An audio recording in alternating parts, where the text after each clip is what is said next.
In this video today, I'm gonna be sharing something very interesting. So I have been receiving calls from people asking questions, and I want to come to the United States of America. How am I gonna go about it? I was like, oh, okay. So I do explain all those information. I give them those information as necessary. But I just felt there are so many people, thousands and hundreds of thousands of people out there that also need this kind of information. So I decided I'm gonna make a video explaining detailed step by step processes on what you need to get in order for you to come here to the United States of America.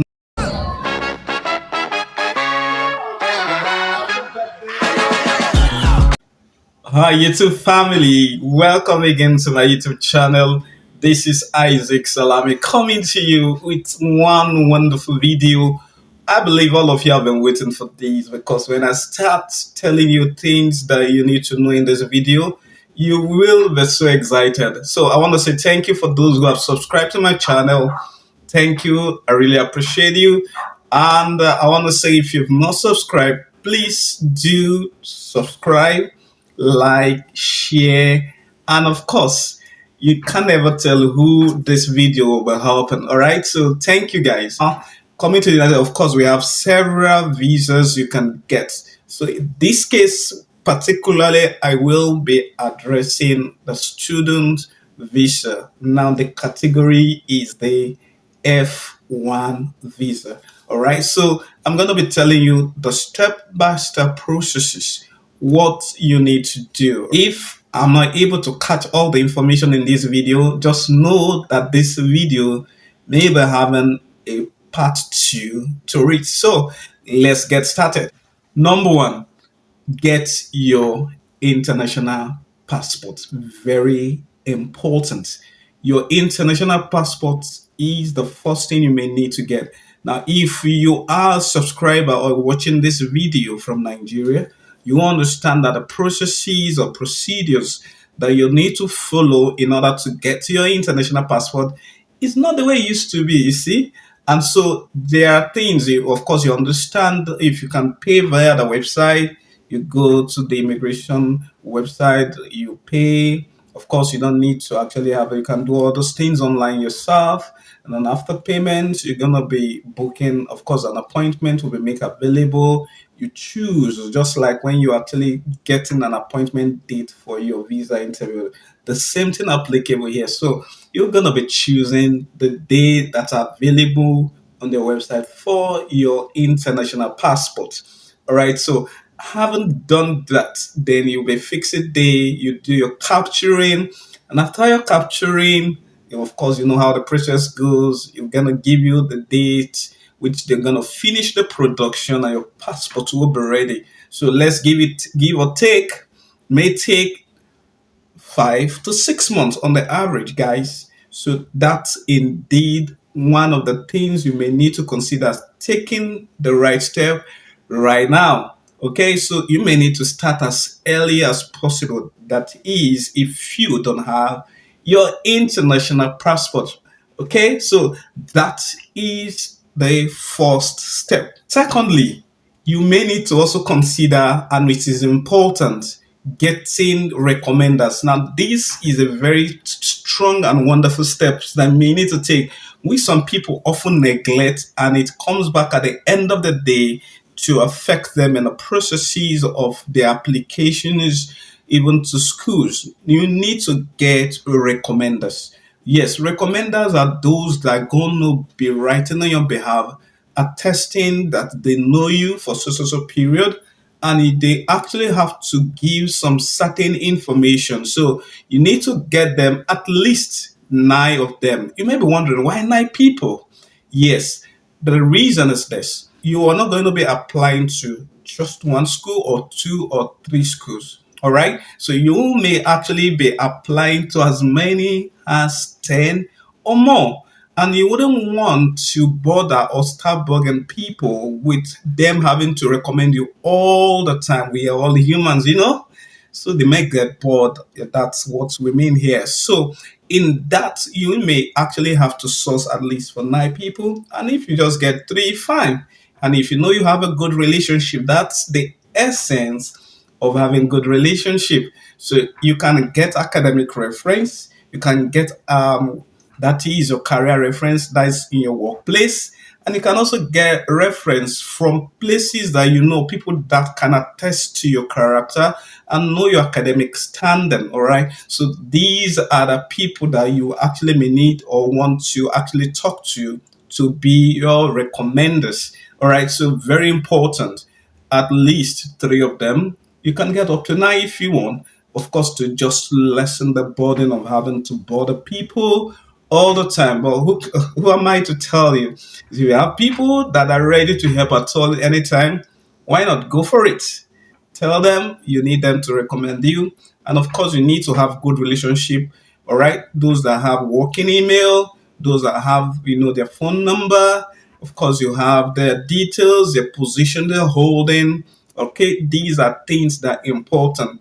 Now, someone may ask, is it important that the recommenders have an official email? All right. So there are schools that specifically states that your recommender must, or if you're using any recommender, you need to use their official email.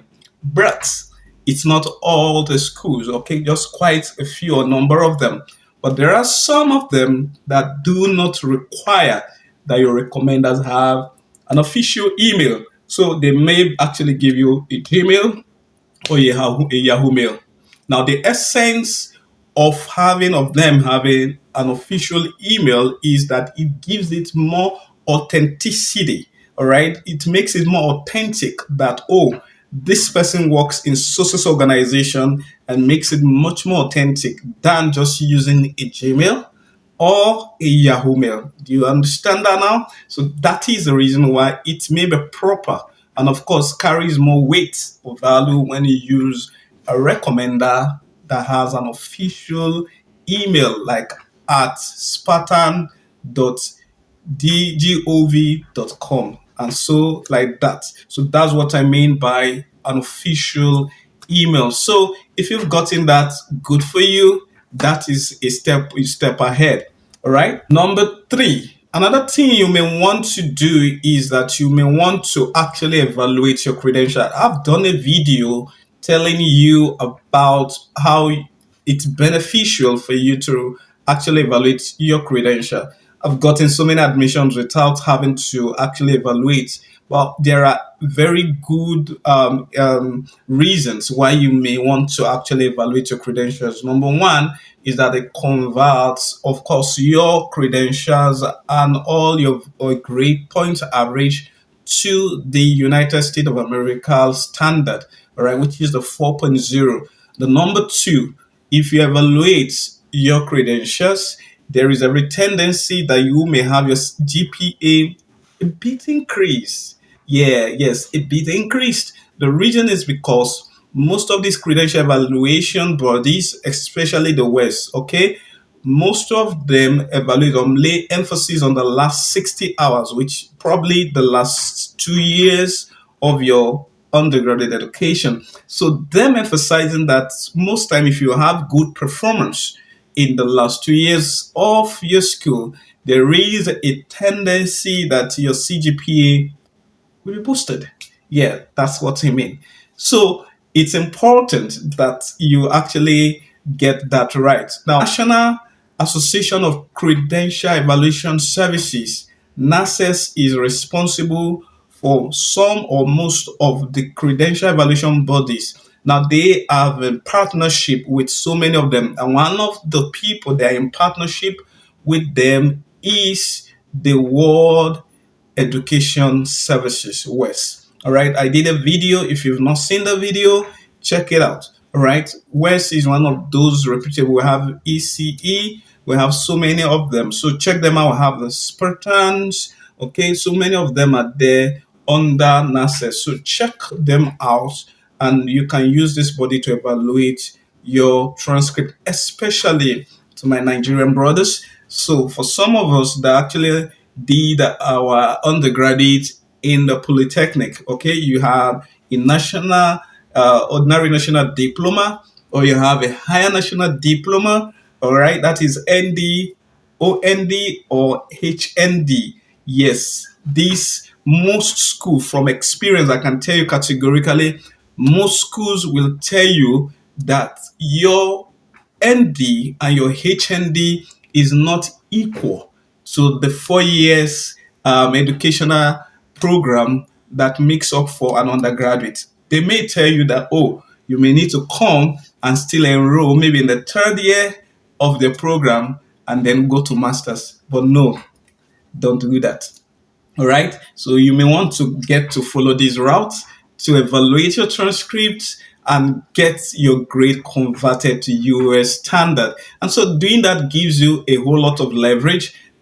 West is just going to tell them that undergraduate, your undergraduate, your undergraduate CGPA is this. They're not going to tell them that is even HND you have. No, they're just not going to tell them that. So they will just convert it and send it to the school directly. And so doing that, you save and you are okay with that. All right. So it's a good way to go. And for some people that have always asked me, oh, I have third class, I have second class lower. Oh, how am I gonna do it? Or I don't have distinction, I have just maybe lower credits if you're a HM student. Yes, you can use this avenue to boost at least a bit your GPA. Very important, please. Don't play with this. Very, very important. So doing this is going to save you a whole lot. And this can actually take you 1 or 2 months, give or take. It all depends on how fast you are. And as I said, there is a video in that on voice evaluation. Check the video out if you've not, and make sure you actually watch the video. I have explained step-by-step processes on how you have to go about evaluating and what you stand to gain or benefits when you evaluate your credentials. 4, if you can, please write standardized tests. From experience, especially if you're going for programs that are very competitive. Which programs are competitive? If you're going to anything that has to do with engineering, computer science, cybersecurity, information technology, and all sorts. All right, you may need to consider writing GRA, that is Graduate Record Examination. And for those that need or want to go for MBA, Masters in Business Administration, you may also want to consider writing GMAT. All right. So I've seen schools from experience that if you write your GMAT, you have a good score, you have a very high tendency of being considered and being given funding. It's an easy access. But remember, guys, it's not just about writing the GRA or the GMAT. It's about having a very good score. So your scores also matter. So you may want to also, if you have in mind to write this standardized test, you may actually want to be preparing now, because your preparation on the average should be up to 3 to 4 or even 5 months. All depends on how the level of at which you actually good with quantitative or verbal reasoning aptitudes. If you're very good at it, of course, we've seen people that prepare for just 1 month and they're good to go. So what I'm saying in essence is this: your preparation is very important. So make sure you prepare very well, get a good score for GRA. If you get any score above 300, of course, you guarantee, of course, I've said it before, it's about the competitiveness of your program that will determine if you're going to be getting the funding or not. All right. So please and please do, if you can, write standardized tests. Number five here on the list is write English proficiency test. Is not compulsory, especially if you are from Nigeria. So many universities here actually recognize Nigeria as an English speaking country. Even when they have the English proficiency requirement, they waive it for Nigerians and, of course, some Ghanaians, and for some other English speaking Anglophone countries, all right, or Francophone countries, all right, Anglophone countries, sorry, all right, if you're an Anglophone country which is an English speaking and you've been recognized as an English speakers, you actually may be getting a waiver just like Nigeria. But you also have a whole lot of university that do not waive. Now let's paint a scenario. Assuming the institution you get admission into, right, has your desired course, it has funding, and it has available resources for you with stipend. All right. And they tell you that, oh, you must write standardized tests before we can admit you. It's part of our requirement. What will you do?